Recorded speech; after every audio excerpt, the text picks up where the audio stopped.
வணக்கம், நான் Sudarshan Mahesh. India today magazine 2024 சிறந்து விளங்கிய ஆளுமைகளை அந்த துறை வாரியாக பட்டியலிட்டு இருக்கிறாங்க, 1லிருந்து 10 வரைக்கும். அந்த வகையில் இந்த வீடியோவில் நாம் டாப் 10 இன்ஃப்ளூயன்சஸ் இன்னைக்கு இருக்கக்கூடிய காலகட்டத்தில் பிரிண்ட் மீடியா, விஷுவல் மீடியா இது எல்லாத்தையும் தாண்டி சோஷியல் மீடியா ஒரு மிக பெரும் பங்கு வகிக்குது. சோஷியல் மீடியா இன்ஃப்ளூயன்சஸ் அப்படின்னு சொல்லக்கூடிய அதிகமான ஃபாலோயர்ஸை, சப்ஸ்கிரைபர்ஸை வைத்திருக்கக்கூடியவர்கள், அவர்களை பின்பற்றுபவர்கள், அவர்கள் சொல்லக்கூடிய விஷயங்களை கேட்பவர்கள் அப்படின்னு சொல்லிட்டு அந்த இன்ஃப்ளூயன்சஸுக்கான ஒரு பெரிய ஒரு வாய்ப்புகள் இப்போ இருக்குது.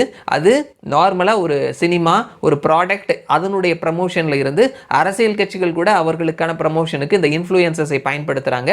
அந்த அளவுக்கு அவர்களினுடைய வாய்ப்பு அப்படின்றது மாறி வரக்கூடிய டெக்னாலஜியினுடைய கைகளில் இருக்குது. ஸோ அதன் வழியாக பார்க்கும் பொழுது 2024 டாப் 10 இன்ஃப்ளூயன்சஸ் யார் யார் அப்படின்னு சொல்லிட்டு இந்தியா டுடே மேகசின் வெளியிட்டிருக்கிறாங்க. 10லிருந்து 1 வரைக்கும் யார் யார் இடம் பிடித்திருக்கிறாங்க அப்படின்றத தெரிஞ்சுக்கலாம்.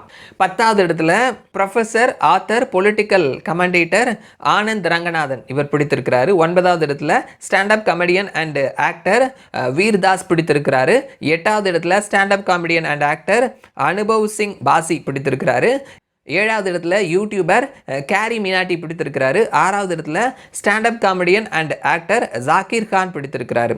5வது இடத்துல youtuber and social media influencer Ranveer Allahbadia பிடித்திருக்கிறாரு. அண்ட் 4வது இடத்துல ஜேர்னலிஸ்ட் ராவிஷ்குமார் பிடித்திருக்கிறாரு.